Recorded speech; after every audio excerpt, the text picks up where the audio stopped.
up, YouTube? So I'm gonna shoot a quick video for you real quick. What I have here is LED whips I picked up for my RZR out here because we're gonna go to the dunes. So what I got was 6-foot LED whips. They are actually from eBay, like I always order. LED Net Killer is the seller. I paid about $181.83 for the two. So I got these two. They came with cheap ass flags from China, United States flags from China that look pretty crappy. So what I did was I ordered up orange ones because I have to run orange ones at the dunes anyway. What I got with them was, comes with the remote, and it comes with this harness here that I'm going to plug into the back. More than likely I'm going to run them off the tail lights so that when I turn off the ignition they shut off as well. Here's the actual whip itself. They come with these flag holders. I tried to get a hold of them to see if they can send me more so I can mount more flags on them, and guess they couldn't do that, but I mean the quality looks pretty good. You got the end here, nice sleeve, and then your hookup for your wiring. And these ones actually detach right here. So you pull it up and it pops loose from the ATV. I'll show you when I have them mounted. It's hard to do with one hand. Only thing I'm looking at so far that I'm not liking, I mean, yeah, they got good flex, but if you look inside of them, it's hollow. Normally, from what I've seen, they've usually ran like a CB antenna down the center and wrapped the LEDs around it. So I don't know. We'll see. I'm going to go ahead and install them anyway because I ordered them. See how they hold up. I guess if they break, I'll send them back and get me some good ones. But I thought it wasn't bad. We'll see how they hold up. Anyway, I'm going to do an install video real quick, show you guys how to do that. I'm going to go ahead and mount these flags on the stock holes here. Now what you want to do is you got bolts all over the place. What I did was I removed a lot of them and everything started falling apart. What you'll want to do is you could leave this one. You want to remove this side one here. You can leave that one. Leave that one. Remove this one. Remove the center one. The same on the sides. And then you got the side one here. And then you got one bottom one here and one bottom one here. That should release it. These bolts here are actually holding your flag poles in place. This one here is actually holding a bracket right there in place. So leave those and you can just pop this part out.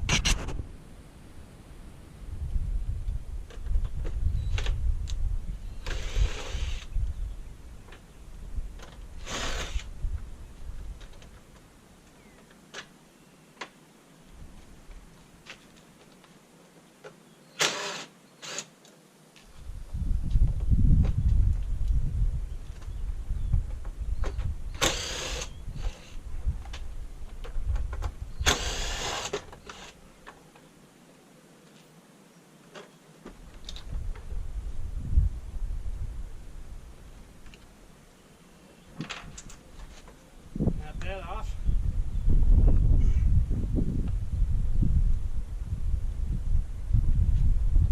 I guess I'm just going to let this thing go right here.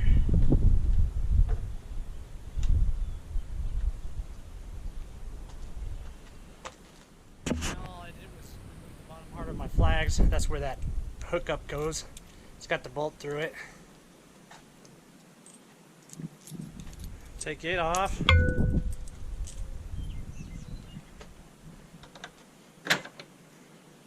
Slide it through my flag holes. Washer, and your crush washer.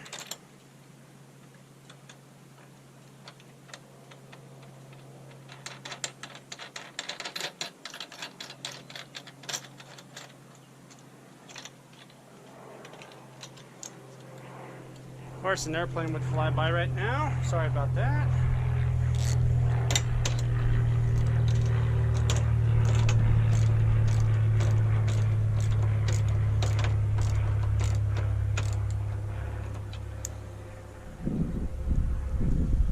There's that one there. Just do the same thing on the other side. flag stands into the flag spots. What I noticed with this Polaris, this here is actually a 2020 Polaris RZR Turbo S Velocity, the 4-seater, and so this one doesn't come with the light in the center like the Turbo does, or the camera. It does have the camera hole. And what's cool is you got the hookup for it. It's already into the wire loom, so if you wanted to do that aftermarket or after the fact, it even has the harness here to plug in that light. So you just remove these 4 bolts right here and then put the light on. That's pretty cool, and the front has it as well. So if you do want to upgrade after you do buy one of these, you can always do that. Anyway, let's get on with it. The rear light harness is already here. I do have a hot wire on it and a ground wire on it. What I'm going to do is I'm going to pull this sleeve up, cut the wires, and then I'll wire my ground and my negative into it. There's just 2 wires to it. And I was going to run it so you can run it off the battery so I have power to it all the time. You can just turn it off with the remote, but I figured, you know, they have open ends on these, the actual clasps that go together to hold the flags on, and I didn't want water and gunk to get in there and actually trip the system somehow, so I just thought it'd be better if I shut it down.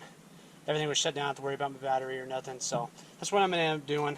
Maybe later on, if I want to, I could run it to the front. It definitely comes with enough wire to do that, but I think here, and then I'll just put the harness pack here with all the wire, keep all the wire together, and zip tie it to this. So that's what I'm going to end up doing. Even in the daylight, you can see it, so it's going to be pretty bright at night. So I got a mess to clean up, but so what I did was I just hooked into that, ran my wires up, and then I'm just going to cut holes through here. But they're working now, so let's put it all back together. What I did was I ran these cables up through these holes. You have a hole here and a hole here. And I was sitting there thinking, how am I going to hold these in place? So what I did was I built these little plastic things, put a hole in the center, and I'll slide the cord through it. And you got this little opening, so it'll hold it, and then when it hits the big part up here, it should hold it and not let it drop down. So that's the plan anyway. When they're done. So what they'll pretty much do is when you pull this cord loose, it'll drop down, but it won't be able to drop all the way through the hole because this will stop it.